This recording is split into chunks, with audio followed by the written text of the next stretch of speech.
I'm back with another review.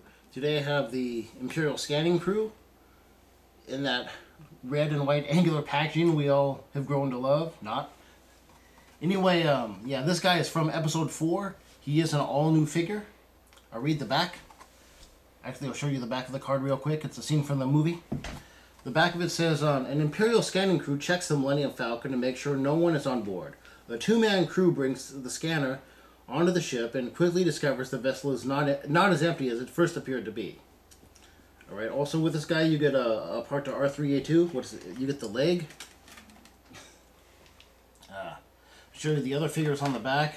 Han Solo in partial Stormtrooper disguise, R2, and who's the other one? Chewbacca. So if you want to build R3A2, remember I also got the head with Episode 6 Luke as well. They were supposed to have the head to another droid, but they didn't. Anyway, we're going to go through this guy. This is a very impressive figure. First of all, the detailing on his uniform, not just the articulation, but the detailing is very well done.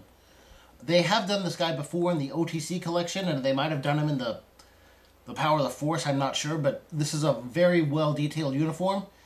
In fact, if you remember me telling you about there's a possible upcoming ATST driver, a new one, I suspect they might use the same uniform. They just might give him the ATST driver's helmet.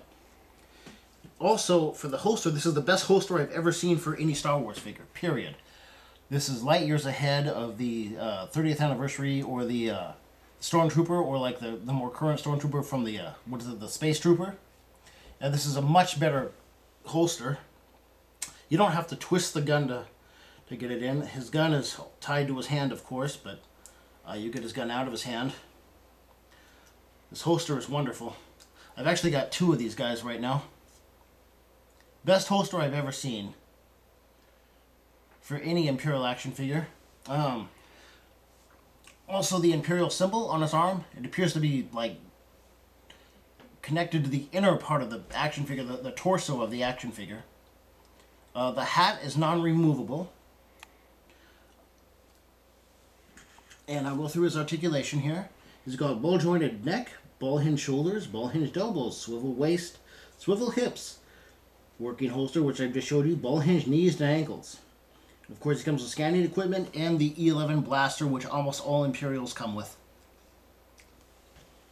I'll show you the box he comes with. A lot of people have complained. They've said this isn't the box in the movie. I went to rebelscum.com. I guess this is like in a very brief scene. Han and Luke are coming out of the Falcon or something. This is in the background. There's supposed to be another box. I'll show you on the back again. The box looks different. If you see the box the figure's holding on the back, it looks different. Now, they were going to release 2 of these guys in this wave. They decided just to release 1. And last I've heard, they're going to release another guy with another head sculpt and the other box in 2011. It was supposed to be in 2010, but you know, Hasbro's been up in the air about a lot of things, a lot of figures, like the second Rebel Hoth Trooper never came out, and the 2 Ugnaughts came in 2 different waves, and first they were supposed to come together, then they weren't. You know, they've just been up in the air. Anyway, this thing does have wheels. Rolls on the ground. He goes great with the new Millennium Falcon. If I do get... Well, I actually have 2 of the same guy now.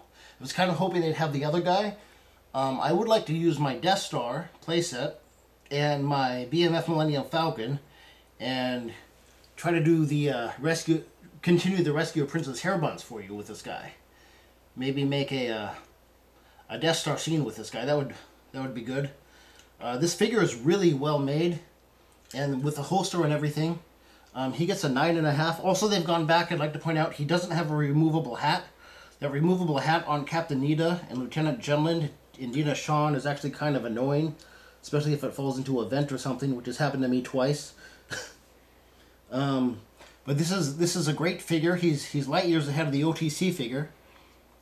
Again, not 9.5. The only reason I'm not going to give him 10 is because of the box. It's not the box we wanted from the movie. But I'm hoping Hasbro does make this second guy. They don't pull what they pulled on us with the second Rebel Hoth Trooper or something. I'm hoping they do make the second guy for this. He's a great figure. I would go out and get him now. I've usually seen this guy at Target or Walmart. They would be most likely to have him. So anyway, that concludes my review. Anyway, this is Supreme signing out, and again, thanks for tuning in.